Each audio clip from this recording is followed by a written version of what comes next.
আসসালামু আলাইকুম, আমি জেসমিন আক্তার আরও একটি নতুন রেসিপি নিয়ে হাজির হয়ে গিয়েছি। আমি এখানে নিয়েছি 1 কাপ বেসন। বেসনটাকে প্রথমে একটু হালকা উইস্ক করে নিয়ে এরপরে পানি মিশিয়ে নিব।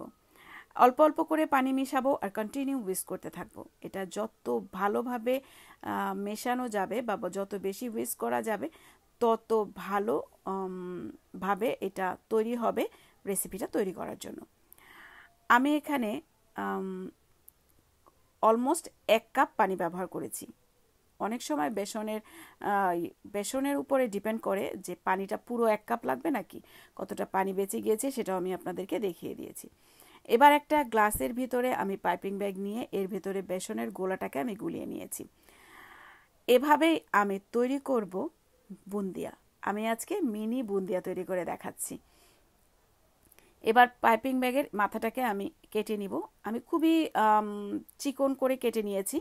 আপনারা চাইলে এভাবে একটু মোটা মোটা বুন্দিয়া বানাতে পারেন।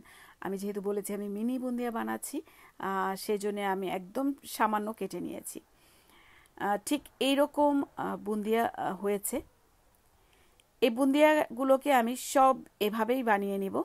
আমরা অনেক সময় ঝামেলা মনে করি যে বুন্দিয়া বানানোটা অনেকটা ঝামেলা, ঝাঁঝরে নিয়ে করতে হয় বা হোল করা স্পুনে নিয়ে করতে হয়, কিন্তু পাইপিং ব্যাগে করলে খুবই ইজিভাবে সবগুলো বুন্দিয়া তৈরি করে নেওয়া যায়। 1 কাপ বেসনে আমার এই পরিমাণ বুন্দিয়া হয়েছে, আমি সেটাই দেখিয়ে দিচ্ছি। এবার আমি এই বুন্দিয়াগুলোকে আমি শিরায় ডুবিয়ে নিব। শিরাটা তৈরি করার জন্য আমি এখানে নিয়েছি 1 কাপ চিনি। 1 কাপ চিনির সাথে আমি 1.5 কাপ পানি মিশিয়ে নিব। আপনারা চাইলে চিনিটা 1.5 কাপও নিতে পারেন, তবে 1 কাপেও ভালো পরিমাণ মিষ্টি হয়েছে। আমি এখানে অল্প মিষ্টি বা পানি ব্যবহার করেছি এবং দিয়েছি 1/4 টিস্পুনের চাইতেও কম খাবার মানে ফুড কালার। ফুড কালারটাকেও আমি একটু মিশিয়ে নিয়ে এরপরে এর ভেতরে দিয়েছি অর্ধেকটা লেবুর রস। লেবুর রসটা দিয়ে একটু মিশিয়ে নিয়ে যখন খুব ভালো মতন বাবল উঠে যাবে, চিনিটা গলে গিয়ে তখনই আমি বুন্দিয়াগুলো মিশিয়ে নিব। এই বুন্দিয়াগুলো দিয়ে আপনারা দই বুন্দিয়াও বানিয়ে নিতে পারেন। বানিয়ে অনেক দিন রাখা যায় যদি শুকনো অবস্থায় রাখতে চাই, এবং এই চিনির শিরাতে মিশিয়ে নেওয়ার পরেও অনেক দিন বাইরে রেখেও এটাকে খাওয়া যায়। কেমন লাগলো রেসিপিটি? যারা কন্টিনিউ আমার ভিডিওগুলো দেখেন কিন্তু এখন পর্যন্ত আমার চ্যানেলটিকে সাবস্ক্রাইব করেননি, আশা করি আমার চ্যানেলটিকে সাবস্ক্রাইব করে নেবেন এবং পাশের বেল আইকনটিও প্রেস করে রাখবেন প্রত্যেকটা নতুন নতুন ভিডিওর নোটিফিকেশন পাওয়ার জন্য। যারা ফেসবুক পেজ থেকে দেখছেন তারা ফেসবুক পেজটিকে ফলো করে আমার সাথে থাকবেন আশা করি। চিনি শিরার সাথে এভাবে মিশিয়ে নিয়ে আমি এরপরে দিয়ে দিব পেস্তা বাদাম কুচি। আপনারা চাইলে যে কোনো বাদাম এখানে ব্যবহার করতে পারেন।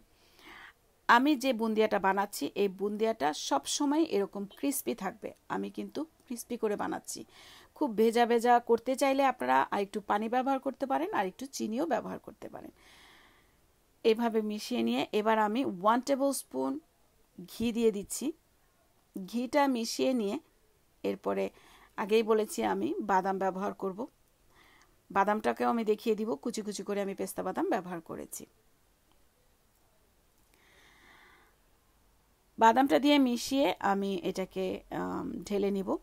ঠান্ডা হয়ে যাওয়ার পর্যন্ত আমরা এটাকে খোলায় রেখে দিব। কেমন লাগলো আমার এই মিনি বুন্দিয়ার রেসিপিটি? আশা করি আমাকে কমেন্ট করে জানাবেন। যদি ভালো লেগে থাকে অবশ্যই লাইক করবেন, শেয়ার করে দিবেন ফ্রেন্ডস অ্যান্ড ফ্যামিলির কাছে। আর আমাকে সাপোর্ট করার জন্য অবশ্যই আমার পেজটিকে ফলো করবেন, চ্যানেলটিকে সাবস্ক্রাইব করবেন। আজ এ পর্যন্তই। অন্য কোনো সময় নতুন কোনো ভিডিও নিয়ে আবারও হাজির হয়ে যাব আপনাদের সামনে। আল্লাহ হাফেজ।